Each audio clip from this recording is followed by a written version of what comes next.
Hi, this is Kerry Artag with Wicked Stocks bringing you the daily Apple report for Monday, August 14th, 2023. Before I click on the charts, as usual, just want to encourage you to please click like if you haven't already and subscribe to the Wicked Stocks YouTube channel. Check out wickedstocks.com as well, where we offer a full suite of both daily and weekly analytical videos, just like the daily Apple report, daily analysis in the SPY and the Triple Q, weekly analysis in the S&P 500, NASDAQ 100, and the long bond ETF, the TLT, as well as 2 individual stock picks a week in 5 to 10 minute video format that you never see on YouTube that cater to the 3 to 5 week swing trader out to the 3 to 5 month near term investor, always looking for 20% swings or more on those underlying stock picks. We also offer a 5-day free trial up front. So if you sign up, you've got 5 days to check everything out. And if you don't like what you see, you can bow out at no cost to you whatsoever. So on with the charts. I am just going to take a look at the long-term weekly chart here that we settled about 3 months ago above the 168.83 long-term channel top. We may see this over the next week or two following a recent series of sell signals, and I'll get to that in a moment. 168.83, though, is considered long-term support, a base of long-term support, able to contain selling through the rest of the year. From here, we can stabilize and turn higher again as we move through the fourth quarter and into the first and second quarter of next year. I don't think 3 to 5 months is realistic anymore for 224.74, but I do think over the next full year or sooner, could be the first quarter of 24, we should reach 224.74 so long as we continue trading above 168.83. Now, why we're expecting 168.83 has everything to do with the settlement last Wednesday below this channel bottom that is now at 179.79. Sorry, 179.99. This is our resistance for the week and into later August, and below which that 168.83 level is expected, which is represented right here by this horizontal line preceded by 169.94, a 3/8 Fibonacci downside retracement from the January low against the more recent July high. So holding below 179.99 will keep this area in the 168, 169 handle in reach over the next couple of weeks.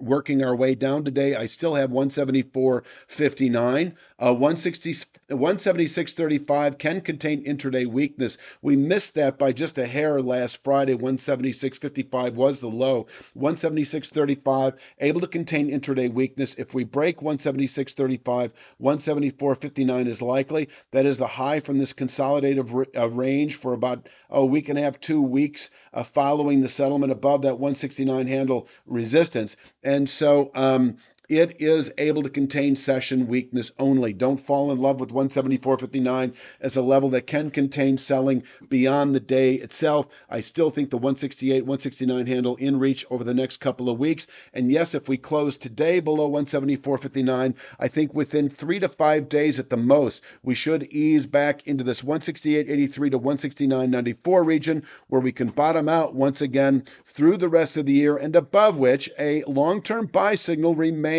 in effect, as shown here again on the weekly chart. So really what I'm saying is that the descent into the upper 160s is a counter-trend descent. We may fall short of it. And in fact, if we close back above 179.99, that is by one measure a sign of strength as we move through the rest of August activity. So I will then sort of finesse this just a little bit. I want to show you that on the chart, there is a short-term channel top at 180.35 over the last week of trade.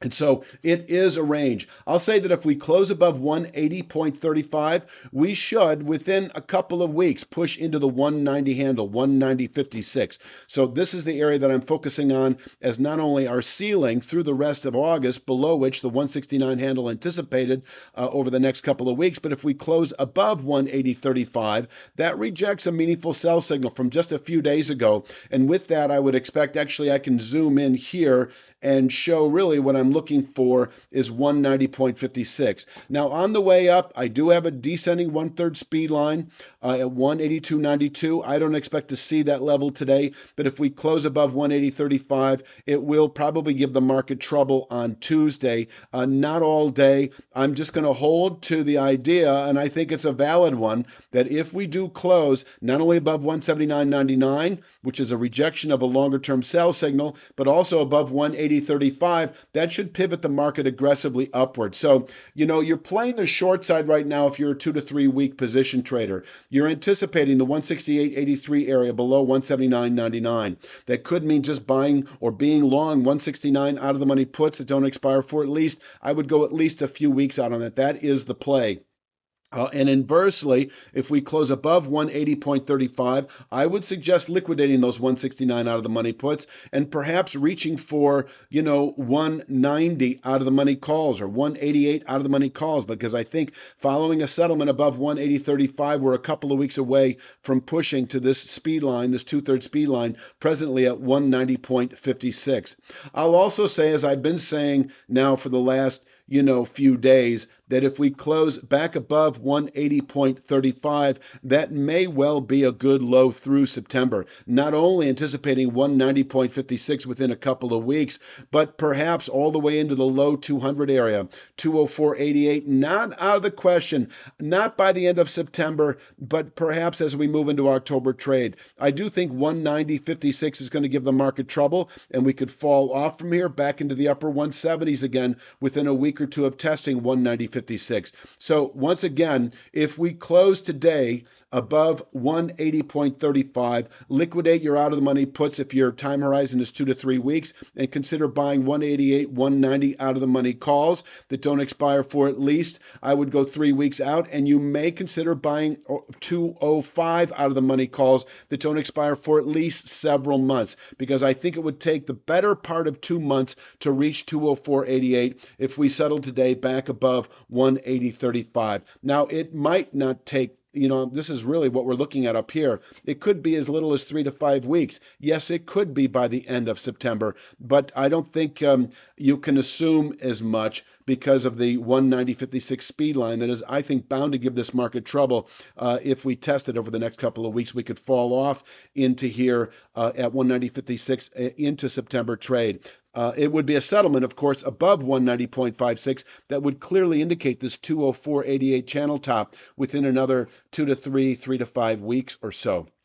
So I don't know if there's anything else to talk about. I will mention 184.33 and 187.39 are just Fibonacci levels on the two extremes over the last month or so.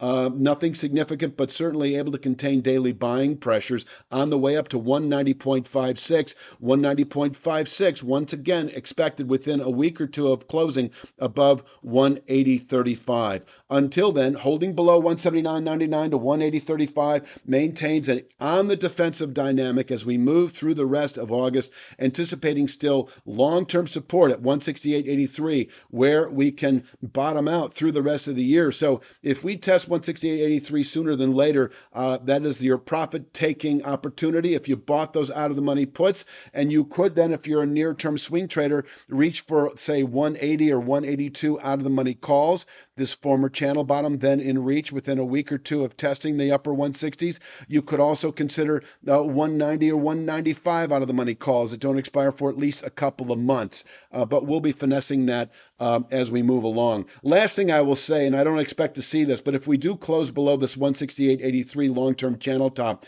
then we enter another 3 to 5 week sell signal into the lower 150s, 152.21, able to contain selling on a monthly, possibly quarterly basis. I'm going to leave it at that for Monday's Apple Report. Please click like, share, subscribe, and check out wickedstocks.com. You have a great day.